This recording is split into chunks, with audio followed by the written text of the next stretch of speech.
আসসালামু আলাইকুম। স্বাগতম সবাইকে আমার চ্যানেলে।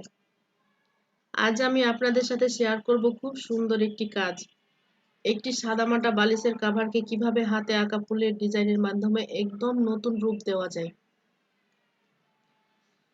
যারা ঘর সাজাতে ভালোবাসেন কিংবা হাতে তৈরি কাজ পছন্দ করেন, এই ভিডিওটা তাদের জন্যই।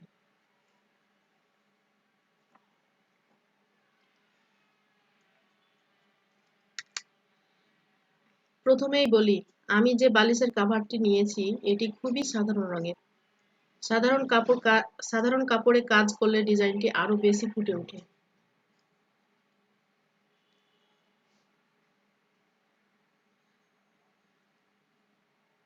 আপনারা চাইলে নিজেদের পছন্দ অনুযায়ী বিভিন্ন রঙের কাপড় ব্যবহার করতে পারেন।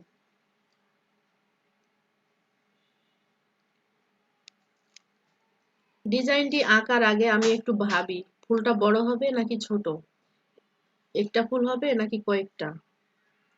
আমি আজ এমন একটি ফুলের ডিজাইন নিচ্ছি যেটা দেখতে সিম্পল কিন্তু খুবই সুন্দর, কারণ বালিশের কভারে খুব বেশি জটিল ডিজাইন না করাই ভালো। আমি খুব হালকা করে পেন্সিল দিয়ে ফুলের উপর ফুলগুলো এঁকে নিচ্ছি। খেয়াল রাখবেন পেন্সিলের দাগ যেন খুব গাঢ় না হয়। এই ধাপটা ধীরে এবং মনোযোগ দিয়ে করলে শেষের কাজটা অনেক সুন্দর হয়।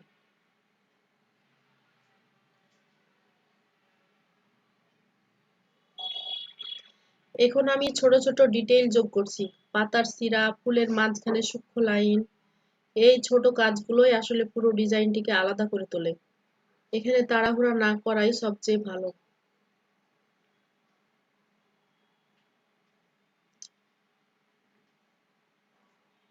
দেখুন একটি সাদামাটা বালিশের কভার কিভাবে হাতে আঁকা ফুলের মাধ্যমে একদম নতুন আর সুন্দর হয়ে উঠছে। এমন বালিশের কভার ঘরের সৌন্দর্য বাড়ায়, আর নিজের হাতে বানানো জিনিস ব্যবহার করার আনন্দটাই আলাদা।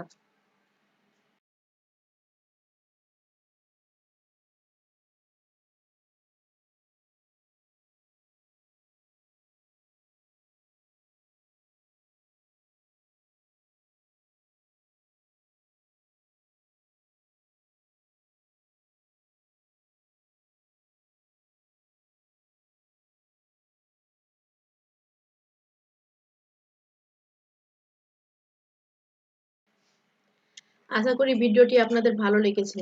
যদি ভালো লাগে তাহলে অবশ্যই লাইক করবেন,